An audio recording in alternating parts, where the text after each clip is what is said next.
This is really a dispute about the roles of the drivers and conductors on trains, the guards. The RMT say that the excuse given by Southern that the role of the guard should be obsolete is untrue, and in fact that's jeopardising passenger safety.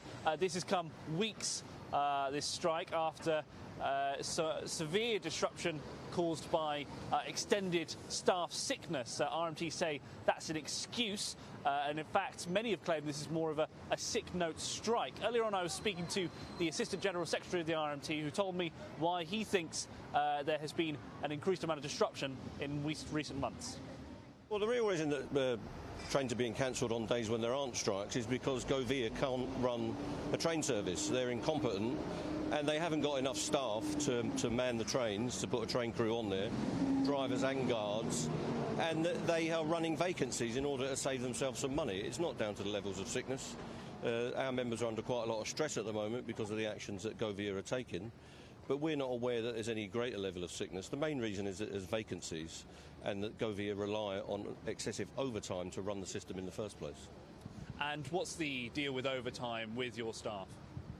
Well, we've got no attitude to overtime. There's no overtime ban at the moment. It's down to the fact that the company cannot get the right numbers of people in the right places to run their system. When it comes to the role of the driver and of the conductor on these trains, is this a case for modernisation? You know, we've got these trains where the driver is being called upon to open and close the doors. What exactly is so unsafe about that, especially considering these people have designed that with this in mind? Well, it's not only about opening and closing doors, it's about a complete package of safety critical competencies that guards have. They do obviously open and close the doors on those systems, but they're also there to protect the public and protect the train. So if there's an incident, for instance, if the driver is incapacitated, it's the role of the guard to protect the train, to liaise with the signallers, to liaise with the infrastructure providers, and of course with the emergency services, and keep those passengers safe if the driver is either engaged in what he's doing, which is to drive the train, or if they're not able to do that role themselves. So it's a very important role which is safety critical. It's not just opening and closing doors. So why do you think that the responsibilities that were once on the guard have now been placed upon the driver?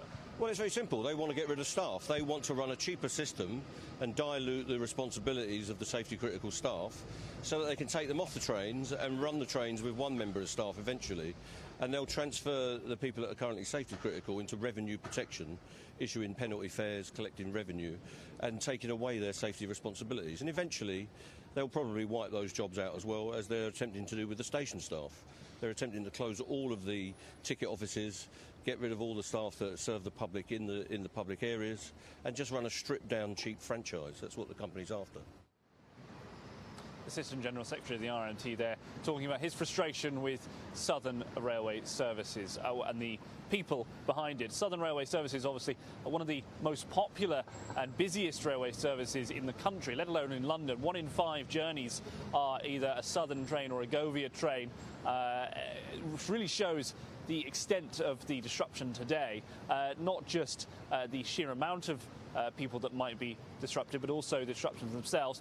These strikes are going on from 7:30 early this morning all the way to 6 p.m, at which point there will be very, very few trains with limited services before that. Not only that, but some of the last trains to outer areas of London and indeed places like Brighton and Hove, one of the busiest commuter routes, are stopping at 4:30 p.m, which really makes it tough for people who work in London and live elsewhere, who are going to have to leave work early or perhaps find another alternate route back home. I've been speaking to a few commuters out here who've been telling me a bit about how they've been frustrated in recent months with the services that have been happening. They say that there's really no difference today to what they've experienced over the last couple of months. So for them, they just want to see a resolution. Whether that will happen due to this strike or over the next couple of weeks is yet to be seen.